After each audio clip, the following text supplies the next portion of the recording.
Hello everyone, welcome back to this channel. This is Raghav Arora और आज स्वागत है क्लास 11th के बच्चों का हमारे एक ब्रांड न्यू लेक्चर पर। किस पर बात करने वाले हैं गाइस? हम आज बात करने वाले हैं कॉम्प्लेक्स नंबर्स के बारे में। कॉम्प्लेक्स नंबर्स में हमने जो इससे प्रीवियस लेक्चर में सीखा था वो सीखा था क्या होते हैं कॉम्प्लेक्स नंबर, क्या होता है आयोटा, क्यों ज़रूरत पड़ी कॉम्प्लेक्स नंबर्स की, इन बातों की हमने डिस्कस किया था। ठीक है, अब क्या बात करनी है? अब बात करेंगे गाइस इस वीडियो में addition of complex numbers, subtraction of complex numbers, equality of complex number. अगर दो कॉम्प्लेक्स नंबर्स इक्वल हो तो क्या होता है, ऐड कैसे करेंगे, सब्ट्रैक्ट कैसे करेंगे, मल्टीप्लाई एंड डिवाइड कैसे करेंगे, क्योंकि थोड़ा सा अलग चलता है ये रियल नंबर से। तो चलिए फिर देखते हैं इस वीडियो में। क्लास 11 के लिए मोस्ट इंपॉर्टेंट वीडियो होने वाली है। आपके जेई हो चाहे सीए फाउंडेशन हो, कहीं पर अगर आपका ये चैप्टर इंक्लूड होता है तो ये कॉन्सेप्ट्स आपके काम आएंगे। चलिए देन शुरू करते हैं वीडियो को। Let's start.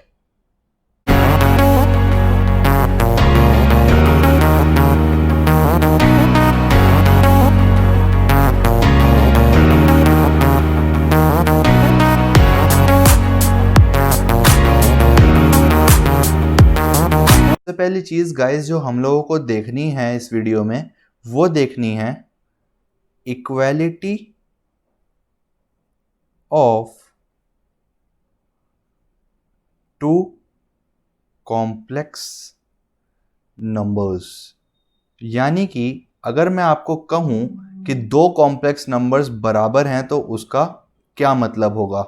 इसके लिए मैं कंसीडर करूंगा, consider Z1 equals to, Z1 complex number दिखाने का तरीका है, पहला कॉम्प्लेक्स नंबर कंसीडर कर रहा हूं a plus iota B and Z2 equals to c plus iota D. मैंने दो कॉम्प्लेक्स नंबर कंसीडर करे, पहला complex number a plus iota B और दूसरा complex number c plus iota D. Now अब अगर Z1 इक्वल्स टू Z2 है, अगर Z1 Z2 के बराबर है तो इसका क्या मतलब होगा? अगर दो कॉम्प्लेक्स नंबर बराबर होते हैं गाइस तो इसका मतलब होता है कि जो उनका रियल पार्ट है वो इक्वल होगा और जो इमेजिनरी पार्ट है वो इक्वल होगा आपस में। यानी कि जो A होगा वो इक्वल होगा C के एंड साइमल्टेनियसली दोनों चीजें B जो होगा वो किसके इक्वल होगा? D के। ठीक है गाइस, तो basically equality of complex number में आपको यही ध्यान रखना है कि जब कभी भी दो कॉम्प्लेक्स नंबर इक्वल हो तो आपको उनके रियल पार्ट्स को इक्वल करना है और उनके कॉम्प्लेक्स पार्ट्स को इक्वल करना है। ठीक है, और कुछ भी नहीं है इक्वालिटी ऑफ कॉम्प्लेक्स नंबर में। आई थिंक मैं इससे प्रीवियस वीडियो में हल्का सा बता चुका था, अब थोड़ा सा मैंने और क्लियर कर दिया। तो थोड़ा सा लिख भी लेते हैं। थ्योरी में क्या लिखेंगे? If two complex numbers are equal, then their real part and corresponding imaginary parts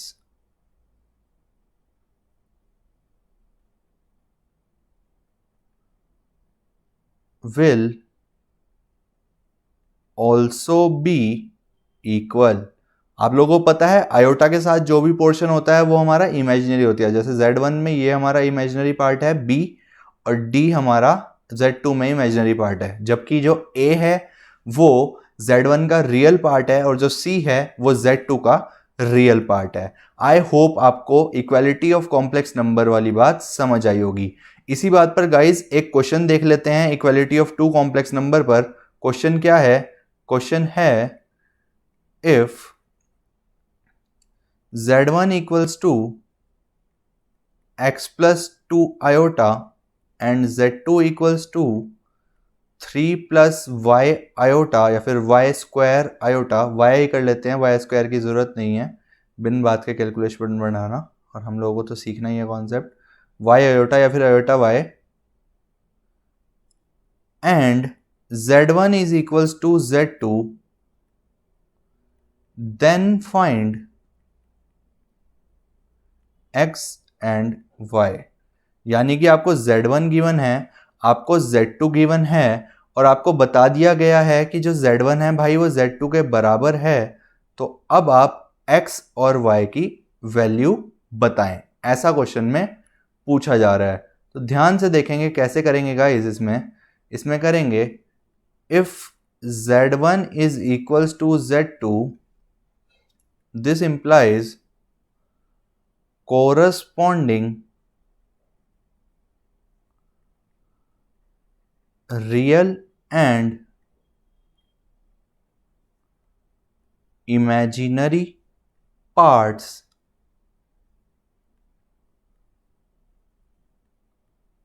will also be equal। सही बात है। तो हम क्या करेंगे, सिंपली कंपेयर कर देंगे रियल और इमेजिनरी पार्ट्स में। तो इसका मतलब जो x है, यानी कि जो z1 का रियल पार्ट है वो z2 के रियल पार्ट के बराबर होगा। तो z2 का रियल पार्ट क्या है 3, एंड जो 2 है वो किसके बराबर होगा y के। This will be my answer. और इसी तरह से अगर आपको दो कॉम्प्लेक्स नंबर इक्वल करे जाएं तो सिंपली आपको रियल पार्ट और इमेजिनरी पार्ट इक्वल कर देने हैं, और जो भी सॉल्व करने के लिए बचेगा बाकी तो कैलकुलेशन है। ठीक है गाइज, आई होप आपको equality of complex number clear हो गया। मैंने थोड़ा सा रिवीजन करा दिया। नेक्स्ट टॉपिक की ओर बढ़ेंगे गाइज। नेक्स्ट हेडिंग लिखेंगे addition of two complex numbers. Addition of two complex numbers यानी कि आपको अब सीखना है कि दो कॉम्प्लेक्स नंबर्स को ऐड किस तरह किया जाता है। तो बहुत ही सिंपल है गाइज, मेरे साथ सीखेंगे। बहुत ही इजी है, इजीएस्ट चैप्टर है कॉम्प्लेक्स नंबर, बहुत टफ नहीं है, ध्यान से सीखेंगे। तो इसमें मैं कंसीडर करने जा रहा हूं, consider z1 equals to a plus iota c, ये c है, and z2 equals to b plus iota d। Then z1 plus z2 can be calculated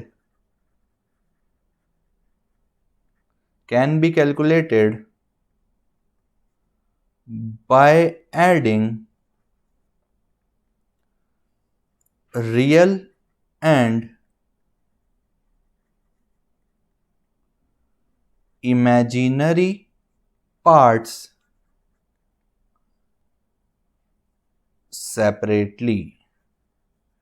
I dot E यानी कि दैट इज, इसका क्या मतलब हो गया कि जो z1 प्लस z2 का आंसर होगा वो किसके बराबर होगा गाइज।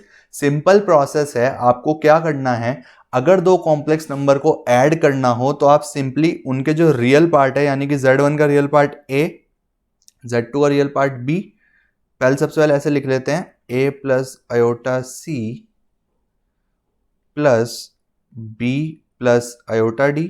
तो सिंपली आप क्या करेंगे, आप उनके रियल पार्ट्स को एक साथ ऐड कर देंगे, यानी कि a प्लस b, बीच में प्लस, आयोटा अलग कर कर उनके इमेजिनरी पार्ट्स को अलग ऐड कर देंगे। This is how you add two complex numbers. बहुत इजी है। एक इलस्ट्रेशन देख लेते हैं छोटा सा, ताकि जल्दी जल्दी से क्लियर हो जाए addition of two complex numbers कैसे करते हैं। एक एग्जाम्पल देखेंगे गाइज, एग्जाम्पल देखेंगे। z1 आपको गिवन है 2 plus 3 iota, and z2 given है 3 plus 4 iota. Calculate z1 plus z2। ठीक है, तो थोड़ी स्पेस बनाते हैं सबसे पहले बच्चों। बहुत टुच्चा टॉपिक लग रहा है यार मेरे को, तो ये बहुत बोरियत आती है, आप लोगों को भी बहुत इजी लग रहा होगा, तो जल्दी जल्दी करते हैं इसको। ठीक है, ये कुछ अच्छा पढ़ेंगे, मज़ा आएगा, कोई माइंड ट्विस्टिंग चीज़ आएगी। तो z1 प्लस z2 कैलकुलेट करना है, तो z1 प्लस z2 किसके इक्वल होगा, z1 plus z2 simply 2 plus 3 iota plus 3 plus 4 iota.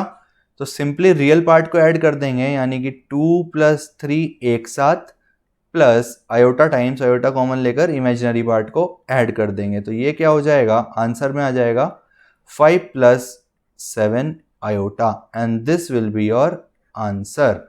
This is how you add two complex numbers. और इसका बी पार्ट ले लो आप, Z3 भी कंसीडर कर लो, -2 प्लस 3 आयोटा, और कैलकुलेट करवा लो Z1 plus Z2 plus Z3। तो कुछ भी नहीं है, सिंपल सी बात है, इस बार Z1 plus Z2 plus Z3 निकालना है, तो तीनों को एक साथ जोड़ दो, तीनों का रियल एक साथ जोड़ दो, तीनों का इमेजिनरी एक साथ जोड़ दो, और इसी तरह से ही कितने भी कॉम्प्लेक्स नंबर्स आप ऐड कर सकते हैं। ठीक है, अब इसमें Z1 प्लस Z2 अगर आप देखेंगे गाइज, वो मैंने पहले से कैलकुलेट कर रखा है, तो मैं उसको डायरेक्टली पुट कर रहा हूं रेदर देन दोबारा से सॉल्व करने के। 5 प्लस 7 आयोटा प्लस Z3 इसमें और जोड़ लेते हैं, -2 प्लस 3 आयोटा, तो ये क्या हो जाएगा, ये हो जाएगा 5 -2 3, रियल पार्ट्स को एक साथ जोड़ लिया, और 7 plus 3 10 iota, and this will be your answer. I hope आपको एडिशन समझ आया कि दो कॉम्प्लेक्स नंबर्स को ऐड कैसे करते हैं। ठीक है guys, moving further, next topic देखेंगे, properties of addition of two complex numbers, यानी कि कुछ प्रॉपर्टीज एसोसिएटेड हैं जो addition of two complex numbers में हम लोगों को पढ़नी है। पहली प्रॉपर्टी का नाम क्या है गाइज, पहली प्रॉपर्टी का नाम है द क्लोजर प्रॉपर्टी। आप लोगों ने सबने ये प्रॉपर्टीज पढ़ रखी होंगी ऑलरेडी। पहली प्रॉपर्टी का नाम है क्लोजर प्रॉपर्टी अंडर एडिशन। ठीक है, बिकॉज एडिशन की प्रॉपर्टीज की बात कर रहे हैं, तो फर्स्ट प्रॉपर्टी का नाम है क्लोजर प्रॉपर्टी। क्या कहती है ये क्लोजर प्रॉपर्टी? अगर मैं रफ वेग लैंग्वेज में बात करूं, इजी लैंग्वेज में बात करूं रेदर देन बुक की टिपिकल लैंग्वेज में जाने के, तो क्लोजर प्रॉपर्टी का सिंपल सा मतलब है, कोई भी ऑपरेशन क्लोजर तब होता है जब उस ऑपरेशन को अप्लाई करने से हमने जिस कैटेगरी ऑफ नंबर से शुरू करा था वही कैटेगरी ऑफ नंबर मिले। यानी कि क्लोजर प्रॉपर्टी क्या कहती है कि given Z1 and Z2 are two complex numbers, given है Z1 और Z2 दो कॉम्प्लेक्स नंबर्स हैं, यानी कि Z1 भी कॉम्प्लेक्स नंबर है और Z2 भी कॉम्प्लेक्स नंबर है। तो क्लोजर प्रॉपर्टी का कहना यह होता है, देन अगर आप Z1 प्लस Z2 देखेंगे वो भी एक कॉम्प्लेक्स नंबर होगा, will also be a complex number. अब वो प्योरली रियल हो सकता है, क्या पता उसका आयोटा वाला पार्ट प्लस माइनस होने की वजह से कट जाए, लेकिन है तो वो भी कॉम्प्लेक्स नंबर। तो पहली क्लोजर प्रॉपर्टी आपको कहती है गाइस कि अगर आप दो कॉम्प्लेक्स नंबर्स को ऐड करते हैं तो जो उसका रिजल्टेंट आएगा वो भी एक कॉम्प्लेक्स नंबर ही होगा, और इस प्रॉपर्टी को क्या बोलते हैं, closure property. Moving to next property guys, next property आपकी कौन सी होती है, कॉम्यूटेटिव लॉ। ये सब आप लोग बचपन में पढ़ चुके हैं रियल नंबर्स के लिए, बट अब हम कॉम्प्लेक्स नंबर्स के लिए इनको डिफाइन कर रहे हैं। कॉम्यूटेटिव लॉ, अगर मैं मैथमेटिकल एक्सप्रेशन की बात करूं तो सिंपली कहता है कि Z1 प्लस Z2 जो होता है वो किसके बराबर होता है, Z2 प्लस Z1 के। यानी कि इससे फर्क नहीं पड़ता है कि आप पहले किसको किस में ऐड कर रहे हो, अगर Z1 प्लस Z2 लिखा है या Z2 प्लस Z1 लिखा है वो एक ही बात होगी। बहुत आसान। Moving further to next property, associative law. Associative law क्या कहता है, एसोसिएटिव लॉ बहुत सिंपल है ये भी। अगर आपके पास तीन कॉम्प्लेक्स नंबर्स हों Z1 Z2 Z3 और आप पहले के दो ऐड करें एक साथ और उसको तीसरे में ऐड करें, दैट विल बी इक्विवेलेंट और equal to Z1 plus Z2 plus Z3 when you first add Z2 plus Z3 and then add this Z2 plus Z3 directly to Z1, यानी कि आप पहले Z1 प्लस Z2 ऐड करके उसको Z3 में add करते हैं, वो बराबर होगा अगर आप Z1 को पहले छोड़कर Z2 प्लस Z3 ऐड करते हैं और फिर Z1 में उसको ऐड करते हैं।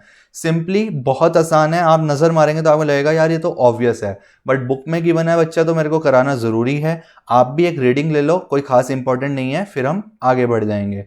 नेक्स्ट प्रॉपर्टी क्या होती है, भूल गया मैं भी closure property, commutative law, associative law, और क्या होती थी, एडिटिव आइडेंटिटी।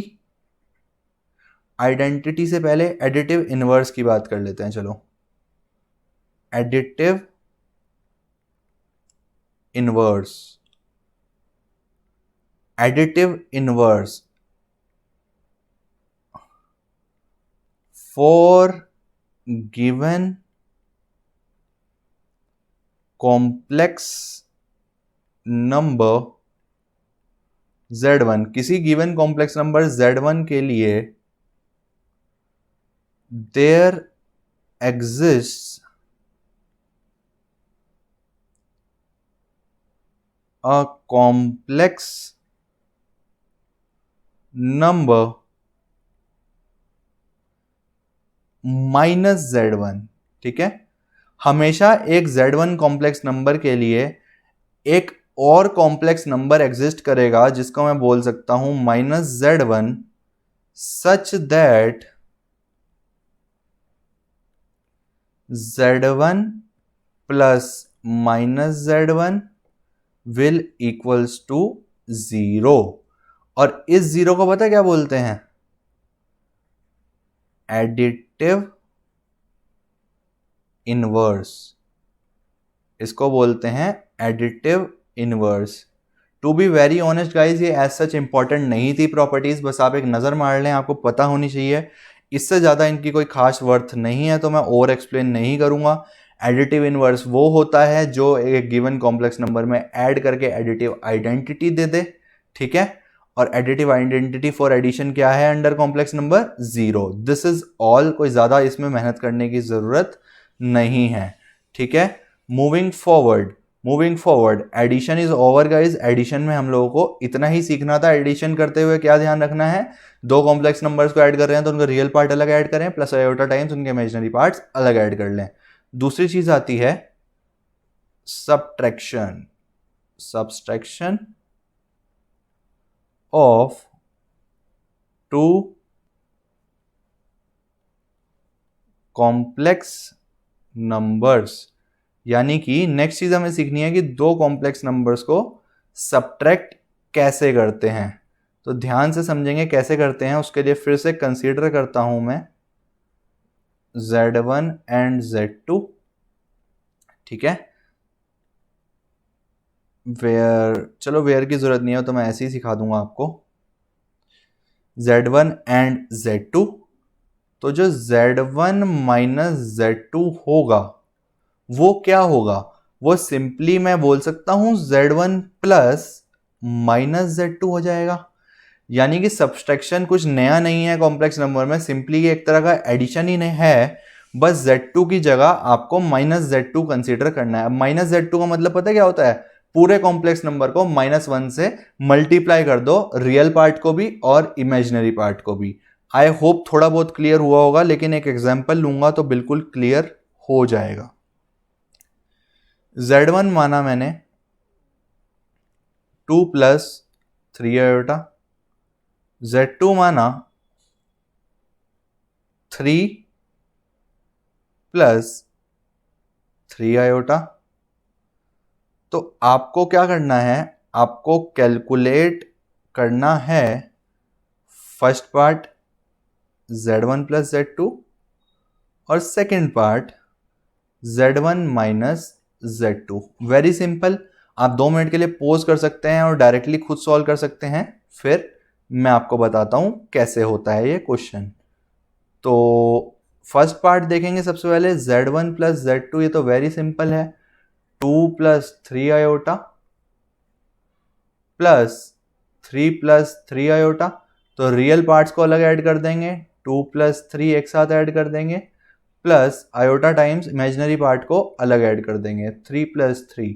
तो ये हो जाएगा 5 प्लस 3 प्लस 3 6 आयोटा। ये तो आपका आंसर हो गया फर्स्ट पार्ट का, ये तो बहुत ही सिंपल था। Z1 माइनस Z2, तो ये सिंपली क्या होगा, ये भी सेम ही बात है। देखो कैसे करते हैं subtraction. 2 plus 3 iota minus 3 plus 3 iota, सही बात है।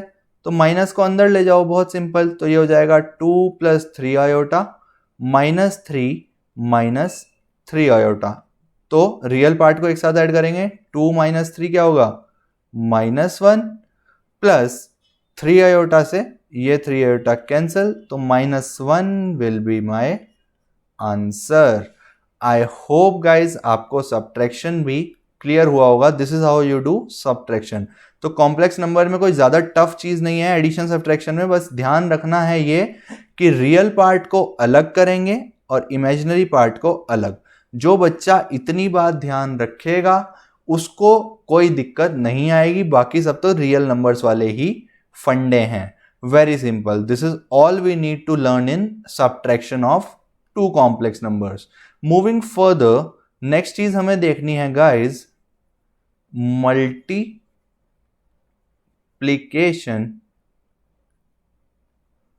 Of two complex numbers. Multiplication of two complex numbers, ये हमें अब देखना है। तो उसके लिए अगेन कंसीडर कर सकते हैं हम लोग गाइज, Z1 को कंसीडर करेंगे a प्लस आयोटा बी या फिर a प्लस बी आयोटा, और Z2 को कंसीडर करेंगे c प्लस आयोटा d।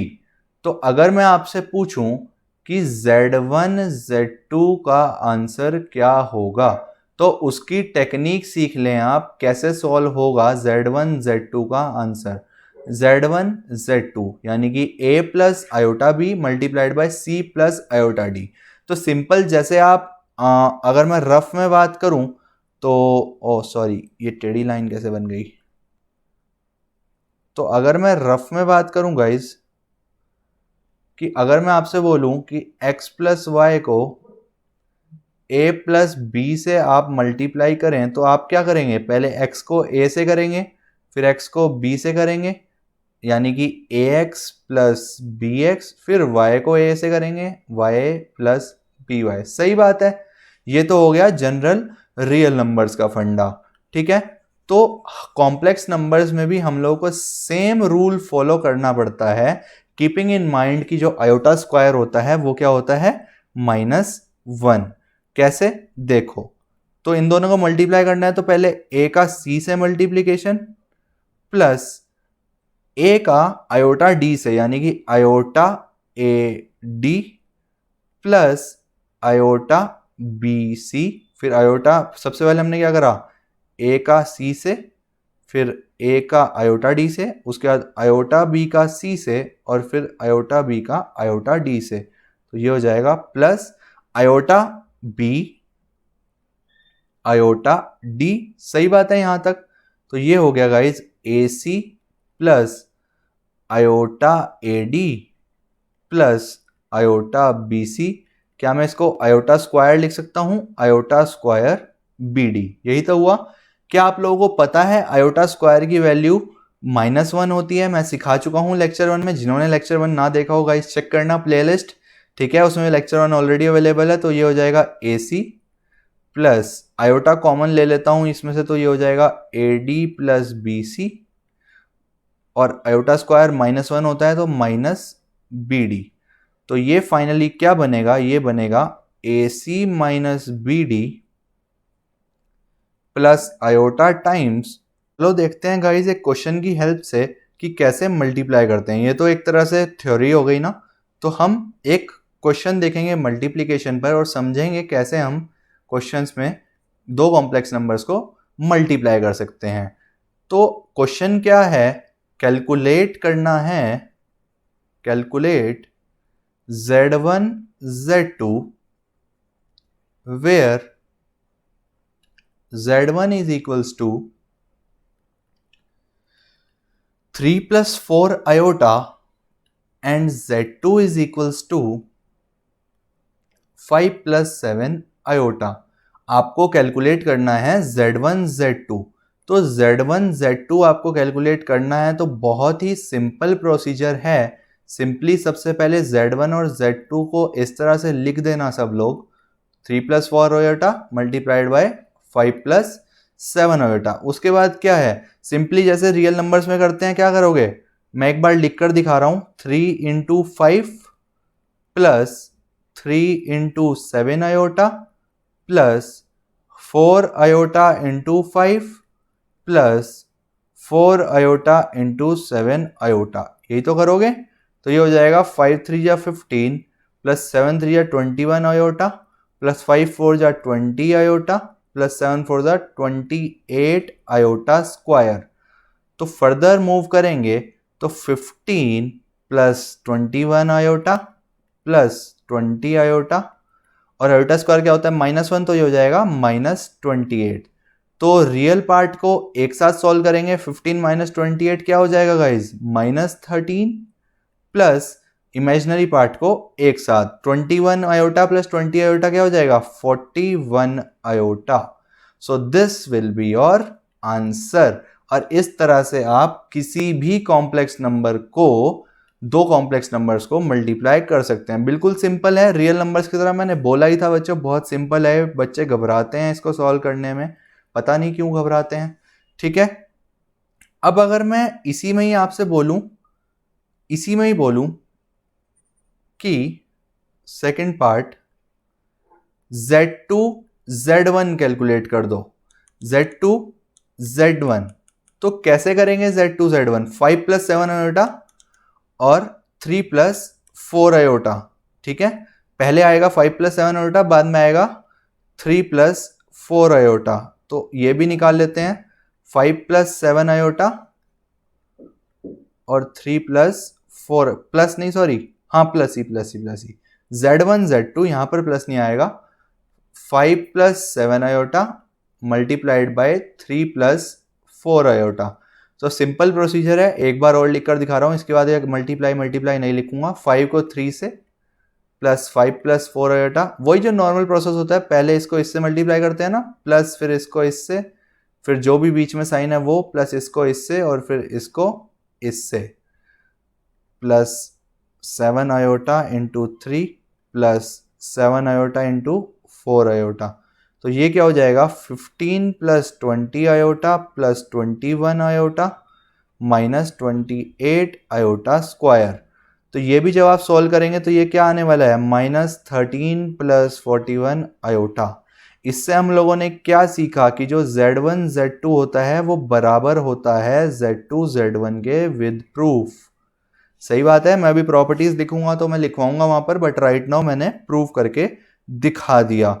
एक लास्ट क्वेश्चन और मल्टीप्लिकेशन पर कर देता हूं गाइज आप लोगों के लिए, ताकि आपका कॉन्सेप्ट और बेटर हो जाए। तो ध्यान से देखेंगे, एक लास्ट क्वेश्चन ये है, calculate 5 iota into 3 plus 4 iota into 1 minus 2 iota. तो इसको कैसे कैलकुलेट करेंगे, 5 आयोटा को तो एक बार एज इट इज रहने देते हैं। यहां देखेंगे, ये है आपका 3 plus 4 iota multiplied by 1 minus 2 iota. तो ये हो जाएगा 5 आयोटा तो एज इट इज, ठीक है, 3 पहले इससे मल्टीप्लाई होगा और फिर -2 आयोटा से, तो ये हो जाएगा 3 1 जा 3, माइनस साइन आएगा इसकी वजह से, ये माइनस है ना, तो 3 1 जा 3 माइनस 3 2 जा 6 आयोटा प्लस 4 आयोटा, फिर माइनस साइन है ना इन दोनों में, बिकॉज पहले इसको इससे करा और फिर इसको इससे, तो प्लस 4 आयोटा को -2 आयोटा से करेंगे तो क्या होगा -8 आयोटा स्क्वायर। सही बात है, तो ये हो जाएगा आपका 5 आयोटा और अंदर हो जाएगा 3 -6 iota plus 4 iota -2 iota -8 iota square की वैल्यू क्या होती है -1, तो वो पुट कर दी। आयोटा स्क्वायर हमेशा ही पुट कर देना है आपको, आंसर हमेशा ओनली आयोटा में छोड़ना है, आयोटा स्क्वायर आयोटा क्यूब और कोई पावर नहीं होनी चाहिए। तो ये हो जाएगा 3 + 8 -2 आयोटा, तो ये हो जाएगा 5 iota as it is, 11 minus 2 iota. उसके बाद आप 5 आयोटा को अंदर मल्टीप्लाई कर सकते हैं, तो ये हो जाएगा 5 आयोटा इंटू 11 यानी कि 55 आयोटा, माइनस ऑफ 5 इंटू 2 क्या होगा 10 आयोटा स्क्वायर। मूविंग फर्दर इधर देख लेते हैं, तो ये हो जाएगा गाइज आपका 55 आयोटा, आयोटा स्क्वायर की वैल्यू अगेन -1 आप पुट कर दीजिएगा, ये लो, ये हो जाएगा इधर से 55 आयोटा प्लस 10, जिसको हम लिख सकते हैं 10 प्लस 55 आयोटा। 55 आयोटा प्लस 10 भी गलत नहीं है, लेकिन अक्सर रियल पार्ट पहले लिखते हैं। इस तरह से आप मल्टीप्लिकेशन पर प्रैक्टिस कर सकते हैं। एनसीईआरटी में खूब सारे क्वेश्चन है, सब सिमिलर हैं, इजी हैं, सेम प्रोसेस से सॉल्व करने हैं, तो आप ये क्वेश्चंस कर लीजिएगा गाइस, ठीक है। और ये कॉन्सेप्ट में तो यही था सिखाने के लिए, बाकी तो चीज़ें फिर आपकी प्रैक्टिस है, आप जितनी ज़्यादा करोगे उतनी आपकी स्ट्रेंथ बनेगी, उतना ज़्यादा कॉन्फिडेंस बनेगा, ठीक है। मूविंग फॉरवर्ड हम लोगों को बात करनी है some properties of multiplication of two complex numbers. Properties of multiplication of two complex numbers, उसमें फर्स्ट प्रॉपर्टी रिपीटेड है। कौन सी प्रॉपर्टी है? फर्स्ट प्रॉपर्टी है क्लोजर लॉ। क्लोजर लॉ क्या कहता है? क्लोजर लॉ कि अगर Z1 and Z2 are complex numbers, यानी कि Z1 Z2 अगर कॉम्प्लेक्स नंबर्स हैं, देन Z1 Z2 यानी कि उनका प्रोडक्ट भी कॉम्प्लेक्स नंबर ही होगा, विल ऑल्सो बी कॉम्प्लेक्स। तो फर्स्ट प्रॉपर्टी कहती है अगर Z1 Z2 दो कॉम्प्लेक्स नंबर है तो उनका प्रोडक्ट भी कॉम्प्लेक्स नंबर ही होगा। देखते हैं नेक्स्ट प्रॉपर्टी। नेक्स्ट प्रॉपर्टी देखेंगे गाइस। नेक्स्ट प्रॉपर्टी का नेम है again commutative law, but this time it is commutative law under multiplication. ये सब प्रॉपर्टीज अंडर ऑपरेशन होते हैं गाइस। पहला ऑपरेशन हमने एडिशन पढ़ा था, इस बार हम मल्टीप्लिकेशन पढ़ रहे हैं। नेक्स्ट है कॉम्यूटेटिव लॉ। ये क्या कहता है? सिंपली कि Z1 Z2 किसके बराबर होगा? Z2 Z1 के। ये तो मैं आपको प्रूव भी करके दिखा चुका हूं, आई एम सॉरी। तो ये तो हम लोगों ने प्रूव भी कर लिया है क्वेश्चन में, तो इस पर तो आपको टेंशन लेने की जरूरत ही नहीं है। बस एक बार देख लो, ये पूछी नहीं जाती नाम से कि बताओ क्या होती है, पता होना चाहिए। Next associative law.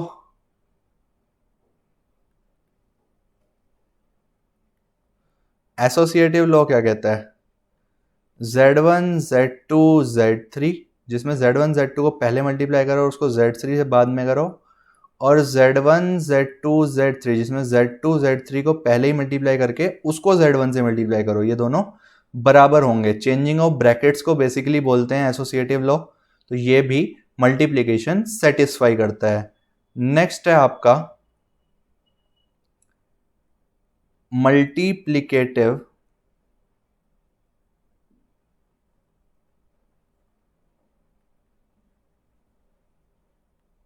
Identity.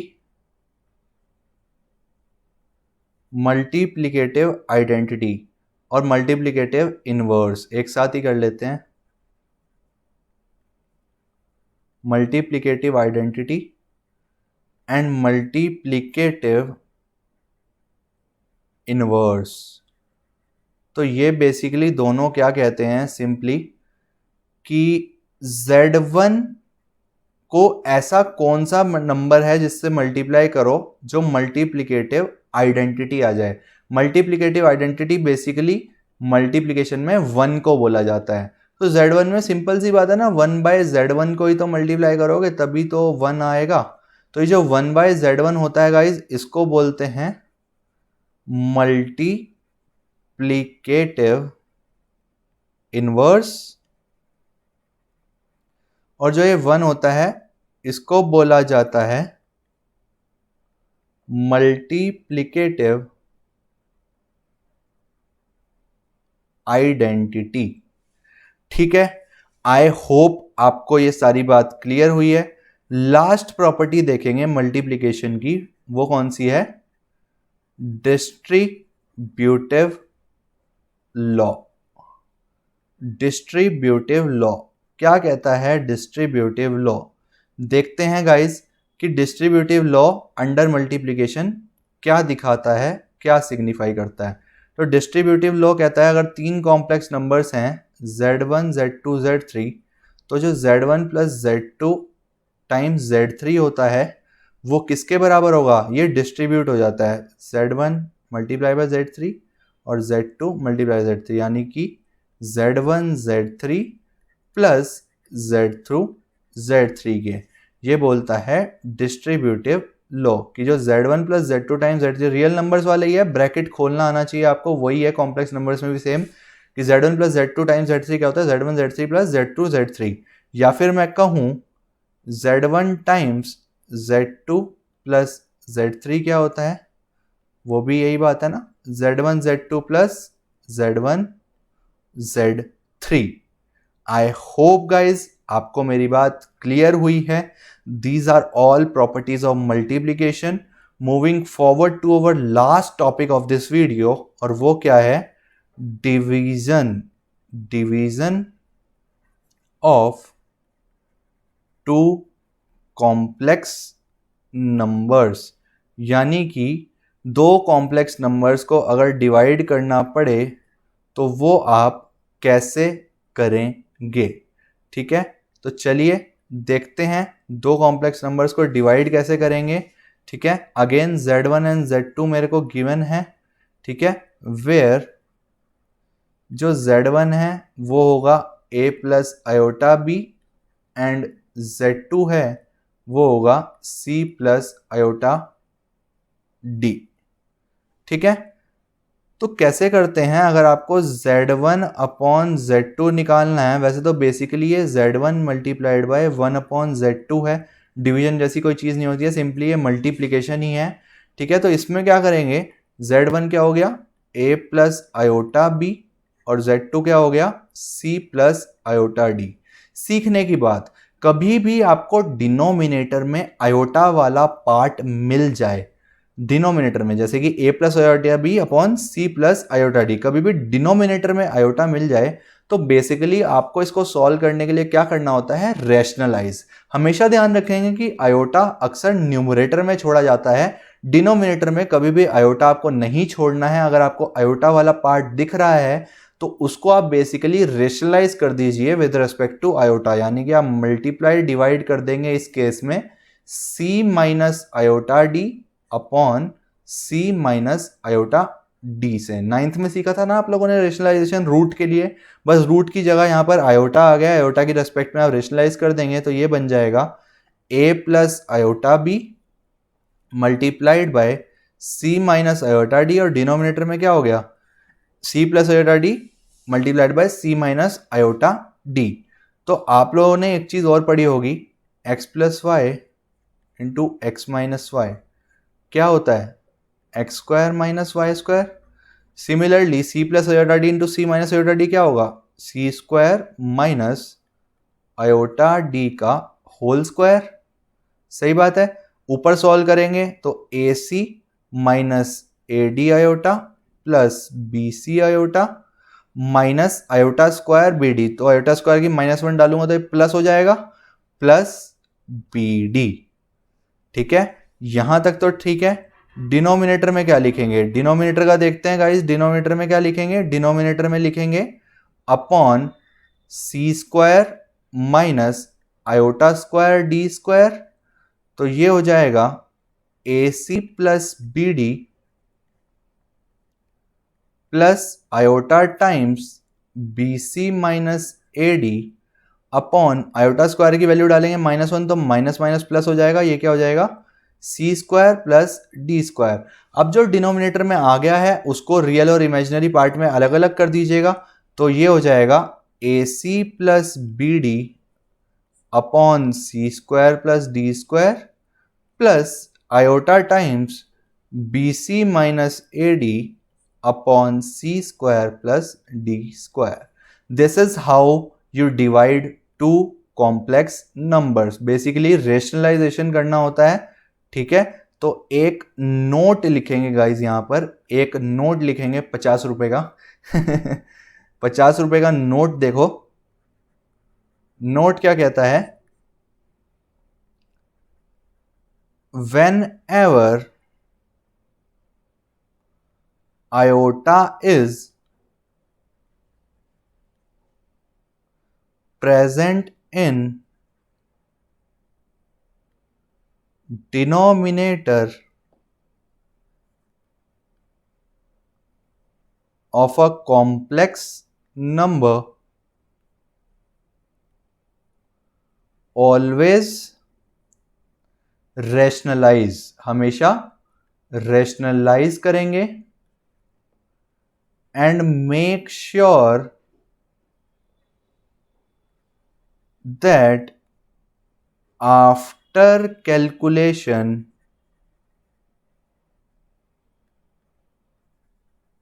the final answer is in the form